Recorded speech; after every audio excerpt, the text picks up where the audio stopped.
Hola a todos. En esta ocasión vamos a comentar brevemente el fallo La Cuadra, donde la Corte Suprema de Justicia de la Nación volvió a revocar por arbitrariedad una sentencia de una de las salas de la Cámara Nacional del Trabajo. Es un caso que tiene similitudes con el fallo Oliva, donde la Corte había entendido que aplicar una actualización anual a los intereses moratorios no tenía fundamento, no encontraba fundamento en el Código Civil y Comercial, ni en el artículo 770, ni en el artículo 768 del Código Civil y Comercial, y por esa razón la Corte entendió que el acta realizado por la Cámara Nacional del Trabajo, en la cual disponían esa forma de liquidar los intereses moratorios, carecía de fundamento normativo. Al poco tiempo que se dicta el fallo Oliva, la Cámara Nacional del Trabajo saca otra acta donde recomienda otro método de liquidación, esta vez aplicando el SER y una tasa pura del 6%. Nuevamente llega una causa vía recurso extraordinario a la Corte Suprema y la Corte nuevamente revoca por arbitrariedad. Los fundamentos son parecidos.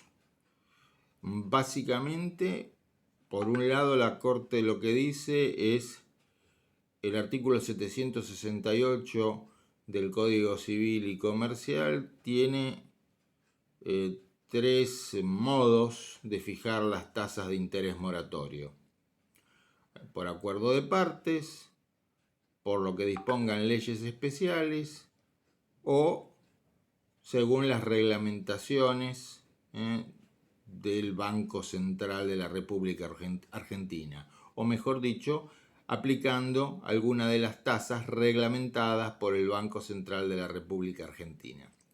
Lo que dice la Corte es: este mecanismo de ajustar con SER más una tasa pura del 6% no es una tasa reglamentada por el Banco Central.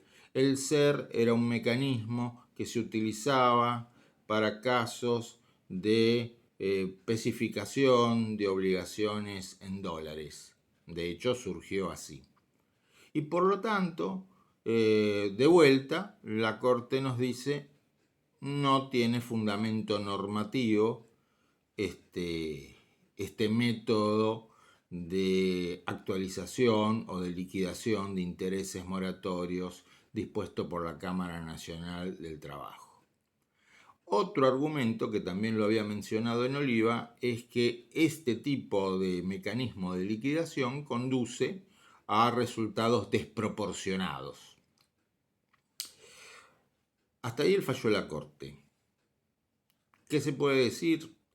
Lo primero que se puede decir es que es necesario un mecanismo, porque la aplicación de tasas, sea tasa activa, sea tasa pasiva, la aplicación de tasas bancarias en las variantes de tasa activa y tasa pasiva conducen a resultados desastrosos para el acreedor, tal como fue demostrado en el fallo Barrios de la Suprema Corte de la Provincia de Buenos Aires, donde en unas tablas se mostró qué pasaba aplicando tasas bancarias y cuál era la diferencia con la aplicación de índices de actualización. Y no es una diferencia antojadiza. Los índices de actualización, sea el índice de precios al consumidor, sea el RIPTE, sea el SER, lo que buscan es compensar la depreciación monetaria. Y las diferencias son enormes entre la aplicación de las tasas bancarias, sea tasa activa, sea tasa pasiva, o aplicar estos índices. ¿Por qué? Porque estas tasas bancarias se aplican sin capitalización, y al aplicarse sin capitalización son tasas negativas, muy negativas, es decir, están muy por debajo de la inflación, como cualquier cálculo lo puede demostrar. Entonces acá tenemos un problema de fondo que es la inflación, un gravísimo problema de fondo que es la inflación, y que hace que el valor de la moneda se deprecie de una manera formidable, sobre todo en los últimos años. Ese es un problema. Por otro lado, la Corte plantea que hay que aplicar las tasas reglamentadas por el Banco Central de la República Argentina. A esto podemos decir dos cosas. Por un lado, una posibilidad estaría en la declaración de inconstitucionalidad de la prohibición de indexar, que es lo que se hizo, por ejemplo, en el fallo Barrios. Y por otro lado, yo considero que no es enteramente cierto que no exista una tasa reglamentada por el Banco Central que permita aplicar SER más una tasa pura.